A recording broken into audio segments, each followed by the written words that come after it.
munaasabad si heer sare loo soo agaasimay ayaa ka qabsoontay Baytul Macmuul ee magaalada Boorama. Munaasabadani oo ujeedkeedu ahaa arday xifdiga Qur'aanka Kariimka dhameysatay ayaa lagu guddoonsiinayay shahaadooyin iyo abaalmarino kala duwan. Ardayda qalin-jabisay waxayna iskugu jireen wiilal iyo gabdho, waana dafcadii saddexaad ee ka qalin-jabisay markiska Xudayfa. Munaasabada waxaa ka soo qayb galay arday sharaf kala duwan, waalidiin, aqoon-yahano, macallimiin iyo taariikhda kana warbixiyay markis saamiyo socodkiisa maamulka guud ee markiska Cabdinaasir isagoo qaada dhigay ayaa waxa uu yiri alxamdulillaah rabbil aalamiin wa salaatu wa salaam ala ashrafil anbiyaa wal mursaliin.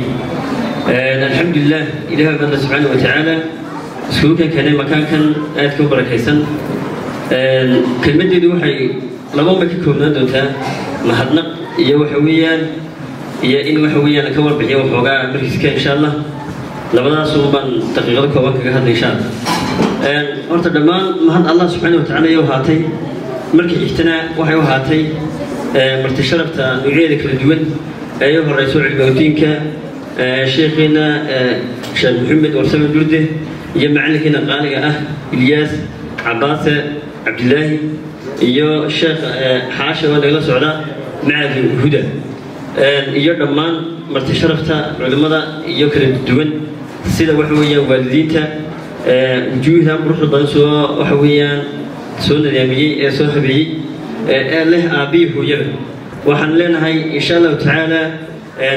jazaakumullahu khayr waalidiinta yaanu leenahay sida loo soo dadaasheen. waxaan ilaawin macallimiintiisa gaarka ah waxa weeyaan wiiladadaashay dhalinyarta waxa weey maanta wiilad iyo gabdho isugu jira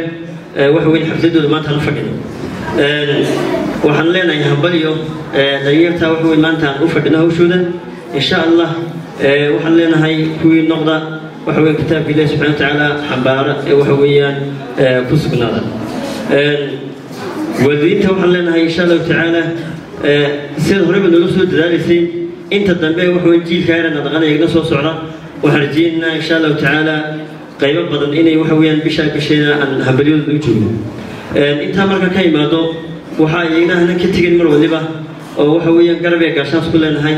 muasasada tajwiid qur'aan oo waxa weeyaan aynu ka mid nahay nagu oo markiiskeedu ka mid yahay. muasasada waxa weeyaan ka bilaabanta markiisku Aisha radiyallahu anha uu yahay waxa weeyaan aabiyo hooyo oo waxa weeyaan aynu ka mid nahay xubin ka mid ayaynu nahay. سادرتيد مؤسسنا وحويا قيب البناء قاطع إن شاء الله. صاحب القالقة وحوي نص قيني لا حالة توية إلا حالة بكرة نشرح إن شاء الله. يجينا وحوي وحلنا هي تسابق الأخير بلنا. إنت مرة كلماته قدم كلمات وحويا مركزكو سيد وحويا دفعتي ستحات أيها هذا وحويا يقل تبنيسا لما دفع له راجري حوله بدل وصومري maanta alxamdulillaah wakaas waxa weeyaan halka marayo marxalada markiisku seedo wuxuu ka asaasan yahay xaafadan Qoorga. waa xaafad runtii khayrka aad u jecel garab isasiisa istaageerta waxa weeyaan maanta waxa uu hore medicine laakiin maanta aad loo dhisanto xataa waxa ku soo yimaado ku soo tashada nimanka siyaasiyiinta say uga helaan wadado maxaa wala kitaabka Ilaahay subhanahu wa ta'ala. marka xaafadda waxaan leenahay noqdo ku garab isku noqda marka hore boo isku haydeen imikana waxaan leenahay markiisku halkaas waxa weeyaan uu ka asaasan yahay halkaas ayuu dhibbaha dhigtay. dhalinyartii ka qalin jabisay ay qaarkood macallimiin yihiin insha Allah ta'ala. wuxuu leeyahay markiisku aabiyo hooyo oo ah sida loo abtirsado ee lagu abtirsado inagu abtirsiinteena meel u marino ayuu markiisku u marayaan oo markaan ku abtirsanino ustaadkiga aan maanta ku hadlayo oo macallin Ilyas ah iyo waxa weey markiiska Aisha ku abtirsanayo markiiska Aisha oo si abtirsada oo waxa weey Sheekh Hussein qalna nuur iyo halka si galaya ilaa iyo halka subhanahu wa ta'ala ka sii maro Ilaahay subhanahu wa ta'ala hani waafaqo. intaas ayaan kaga baxaya Sheekh Maxamed Warsame oo ku hadlayay afka waalidiinta iyo macallimiin kala duwan. maanta waxay waadin iyo dardaarno kala duwan u direen ardayda markiiska. معذرنا إلى مسألة سبحانه وتعالى سوريا كان بيت المعمور إنه لهاي جنة النوخ المياه يا إلهي وديسنا سبحانه وتعالى تفاؤل مرك الله يقول لما لها وناكسني دتك وناكسني خيارتها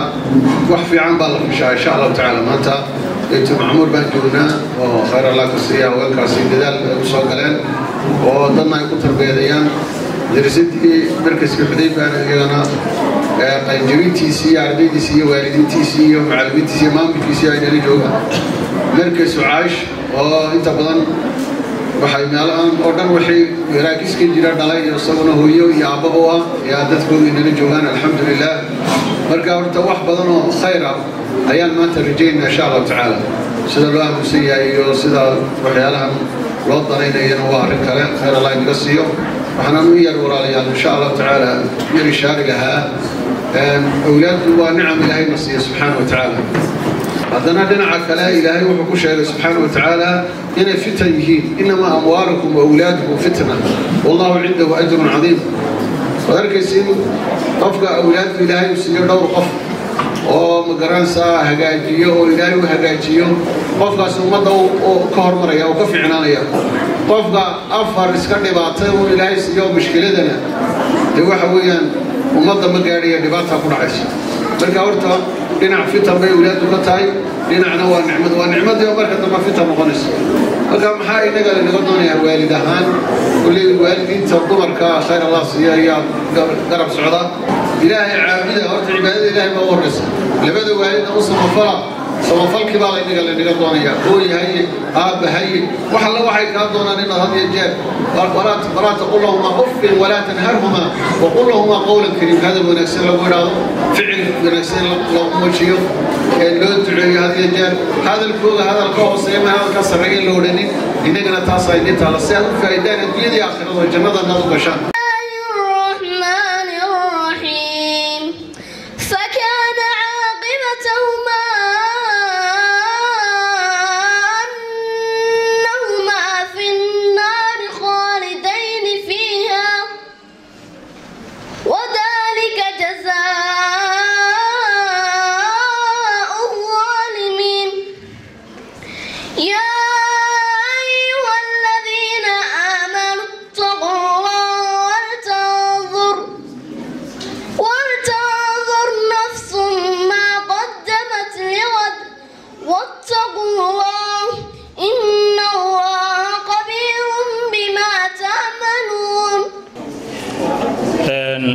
marka koobaad ilaahay baa mahad leh subhanahu wa ta'ala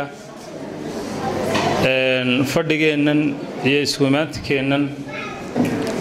aynu ugu hambalyeynayno garab istaaganahay barbaarta quruxda badan leh ee xifdiyay kitaabka ilaahay subhanahu wa ta'ala inaynu madasha fadhiisanaay waa tawfiiq min Allah ilaahay baa subhanahu wa ta'ala mahad ku leh mahadda ilaahay markaynu ka nimaadno runtii kulli culimada waaweyn baa ka hadashay dadkuna meelahan markay isku yimaadaan kalimaadkoodu way isku dhowdhowyiin inta markaan ka yimaado waalidka sharafta leh hal qodob baan oran lahaa walaalayaal ilaahay subhanahu wa ta'ala ubadkan uu ina siiyay waa nicmooyinku bixiyay ilaahay nicmooyinku ugu weyn bay ka mid tahay waa qayb inaga mid ama beerkeenu adduunka dusisha socda wax lagu tabco oo lagu rafaado oo lagu daalanayo iyaga ugu qiimo badan مسؤولياتك iyo xisaabta inoo dambeysay ilaahayna weydiin doonana de tarbiyada carruurta kamida ubadka meelaha khayriga oo ay kamid tahay yaani maraakista quraanka lagu xifdiyo maayida diiniga inuu kula dadaalnay waajib ay nagu tahay runtii aad iyo aad baan u ducaynayaa barbaarta quraanka baratay catabadii ugu horeysay taagan yihiin inay maayida diiniga si galaan si culimadu sheegtay jaamacadka si galaan quraanka si xoojiyaan ay ku dadaalaan kelmadeeda ugu dambaysa waxaan oranayaa macallimiinta Cabdinaasir ugu horeeyo amalkani waa amal jaliil oo weyn waa amal xanuunkiisa iyo dhibkiisa wata waxa laga yaabaa waalidku inuu la rafaadsan yahay laba ciyaal ama afar ciyaal oo guriga ku nool macallinkana waxa uu imanaysaa inta fadhida iminka iyo in la mida ku agoona imanaya ku mushkil haysata imanaya ku xanuunsanaya imanaya ku kadeedan baa imanaya ku waalid caaqa imanaya ku fiican baa imanaya waxa soo dhan baa laga doonayaa macallinka inuu toosiyo oo maaha muhiimadda quraan kaliya waxa la doonayaa ilmo inuu madrasada ka soo baxo aqligiisu dhisan yahay maskaxdiisu dhisan tahay tarbiyad fiican haysta masaajidka loo diro taasa macallinka laga doonayaa waa amal adag marka macallimiintana wax looga baahan yahay samir dheeraada yaa ayyuhalladina aamanu istaciinu bisabri wa salaah inta markaan ka yimaado ku yaro halka fadhiyo quraanka akhriyay yacquub saleymaan cabdillaahi aabbihiina garanayo qur-aanka si fiican u akhriyey $10 oo jaayisadii ugu leeyahay macallinkiisaana nugu dirayaa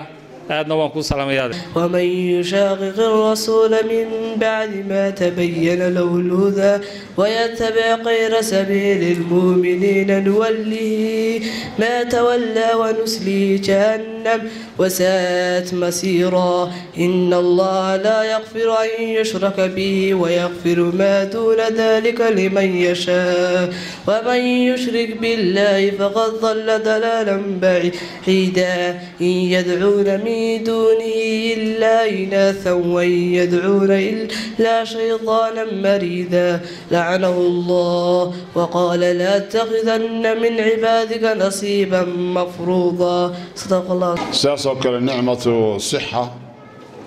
نعمة عافيماتك إلهي نوقود يا غبي نكون مهدرينا نعمة التعلم والتعليم نعمة وحبرشة يسي برست الله نوقود نمعي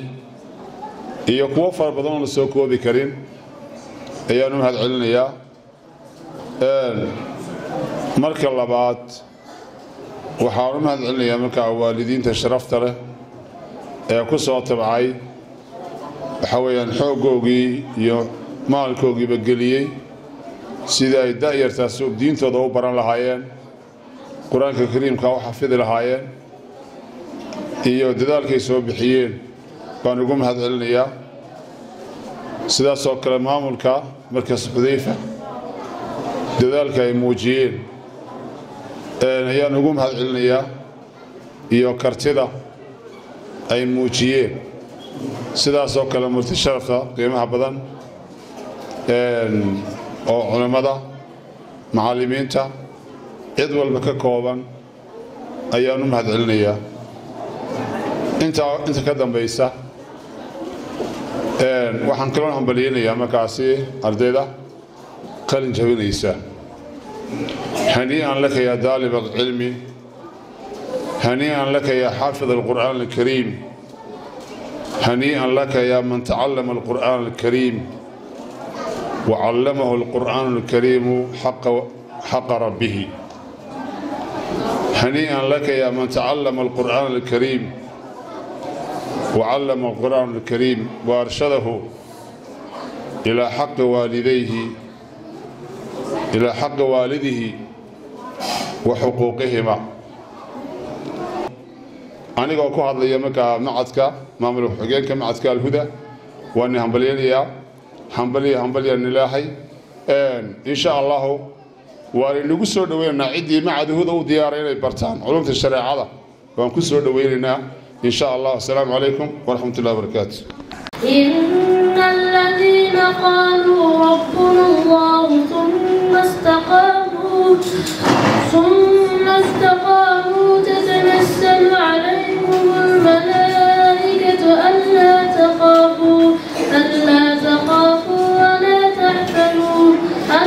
تخافوا ولا تحزنوا وأبشروا بالجنة التي كنتم توعدون نحن أولياؤكم في الحياة الدنيا وفي الآخرة ولكم فيها ما تشتهي أنفسكم ولكم فيها ما تدعون نزلا من غفور رحيم. وإذ فرقنا بكم البحر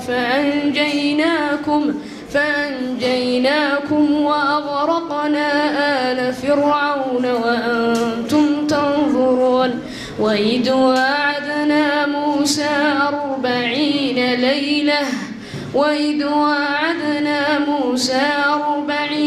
ليلة ثم اتخذتم العجل من بعده وأنتم ظالمون ثم عفونا عنهم من بعد ذلك لعلكم تشكرون. وإذ آتينا موسى الكتاب والفرقان لعلكم تهتدون. كوريسا waxaan marka taaniyad iyo bogaad mudirayna macallimiinta ugu horeeyo Cabdinaasir Xudayfi iyo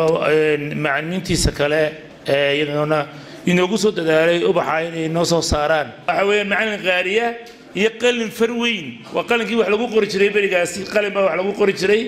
iyo hooyo qalqaalisa hore soo ma bixisa qalqaaligu kii kala ma yani hooyo soo qalqaaliso hore soo ma bixisa oo yani buugtiisa iyo maqnaasa kitaabkiisa iyo wuxuu wato iyo dharkiisa iyo cuntadiisaba soo ma bixisa iyo markaasi yani ilmihii oo isaguna markaasi dhawaqiisu u dheer yahay oo maqnaasa qaylo dheer يعني قيلين وأدو قيلية قفكم مجوح برانيو